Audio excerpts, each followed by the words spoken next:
Hey YouTube, it's your girl Tina Fierce here, and I'm coming to you guys with a story time video about how I got fired from Potbelly's. So let me give you guys a little bit of backstory so you can understand what's going on. So when I worked at Potbelly's, I think I was like 18 years old or something like that, and I was still living at home with my mom.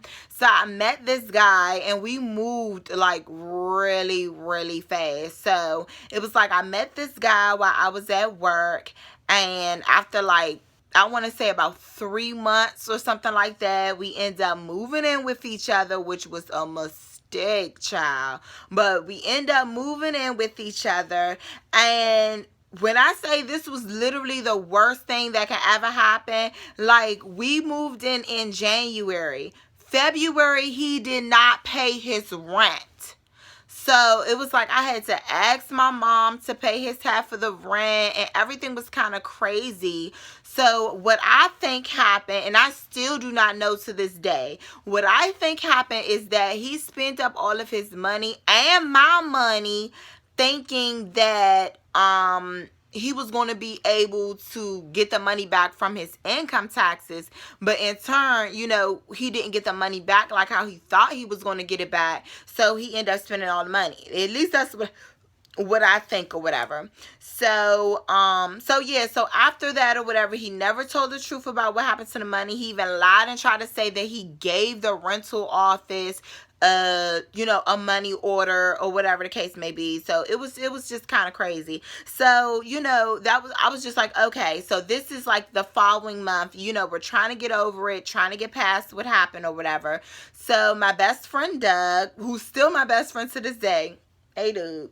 So my best friend Doug, he asked me to go, he wanted me to go to this gay club with him.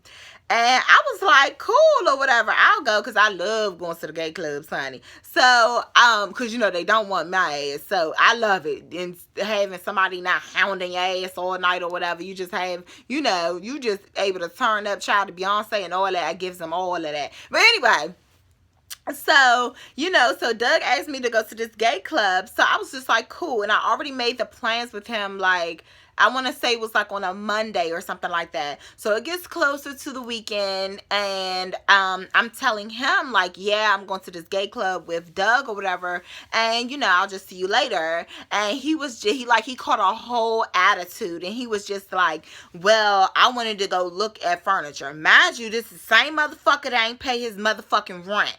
So he was just like, oh, I want to go and look at furniture with you. And I was just like, well, we can look at furniture on Saturday, but this Friday I'm going out with my friends. You're tripping. Get out of my face. Imagine we were at work. So now this ties into me getting fired from work. So we were at work.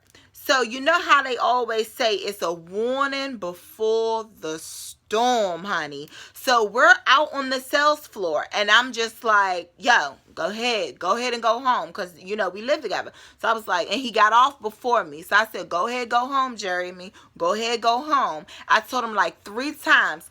Next thing you know, we hit that back room. He's like, oh, I'm going to put your shit out on the street when you come home. Bitch, I know you're not talking about putting my motherfucking shit out on the street when I'm the motherfucker that paid the motherfucking rent. Me and my mama, bitch. And you didn't even pay your motherfucking rent, but you talking about putting a bitch shit out on the street?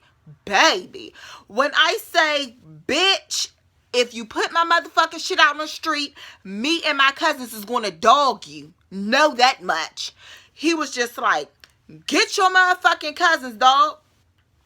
So he punches the wall. Boom.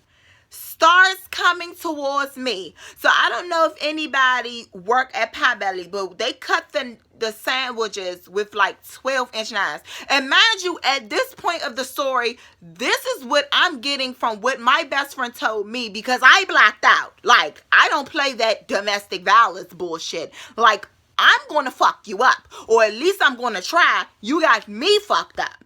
So what happened was, my best friend said he jumped in front of me.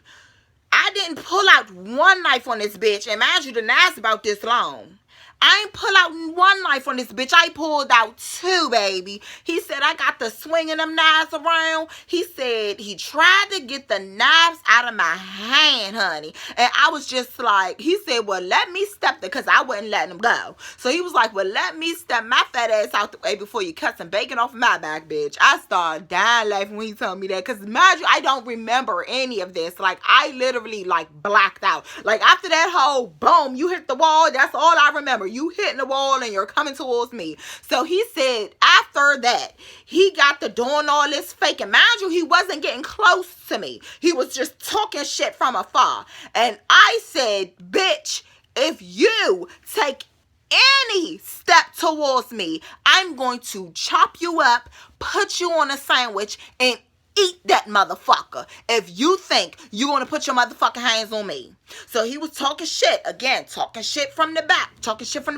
Then the manager comes in. So the manager, he was new or whatever. I honestly believe, like, if we still had our old manager, I probably would have still been working at Potbelly's. Like, you know, became a manager and some more shit. So he had came back to the back or whatever. And he was like, Christina, give me the, give me the knives. So I gave him the knives. I was like, cool, take the knives or whatever. So, so then he leaves. They convinced him to leave. So I was just like, maybe I should leave or whatever, because he's saying he was going to put my shit out on the street. So the next thing you know, I was walking down the street to see what was going on. Walking on my way to go home, and he, like, came out the cut. Bitch, that's when the little belts that had the studs and the buckles and all that other shit on it was in style. Bitch, I took that fucking belt out my purse. I was just like, oh, bitch, because what the fuck you thought? You was going to catch me, like, around the building, bitch? I always have a weapon on me. Believe that shit. So, what's up? He was just like, oh, you're overreacted. I wouldn't put your stuff out on the street.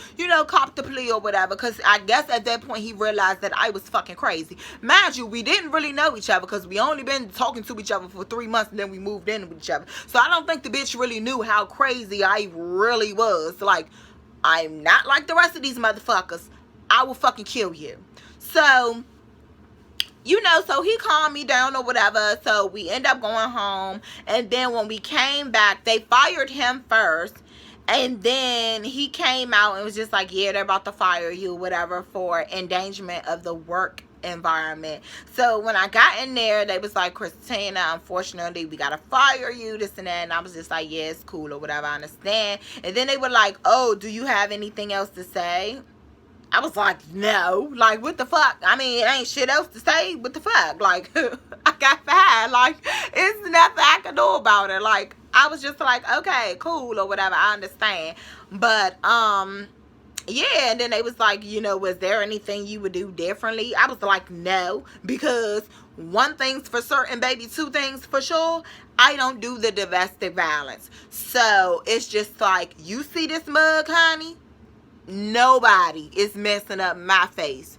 So I was like, nope, I wouldn't do nothing different, because I don't play that shit. And if it was you or any other bitch, all of y'all would have got it, because I just don't do it. I'm not about to sit here and let somebody dog me and not do nothing about it. I'm sorry. That's not me. That's not what's going on. So, well, to fast forward what happened with that relationship, like, I think we got fired on a Friday. I want to say on a Thursday or Friday. I had a job by Monday. I had worked at Macy's by Monday. And he still didn't have a job. He still wasn't really doing what he was supposed to do. But he was trying to hold on to me so bad. Like, to the point where I was like, I want to just move back home with my mama. Like, that's it. But I ended up moving in with him. And his mom and his grandma. And that was like a whole thing. Like, because, yeah, that was just like a whole mess or whatever. So, and then eventually we end up, I end up just going back home, and we end up breaking up. So, yeah. That is my crazy story about how I got fired from Potbelly's. Yeah. I'm a little crazy, y'all. I don't know if y'all knew that, but now you know, okay? But anyway, so I hope you guys enjoyed this video. If you want to hear some more story time videos, please let me know in the comment section below. So yeah, that's pretty much it. Please rate, subscribe, and comment. Thank you so much for watching. Follow me on Facebook, Instagram, and Twitter, preferably Instagram because I'm on there all the time at Tina2Fierce. And I'll see you guys later. Bye.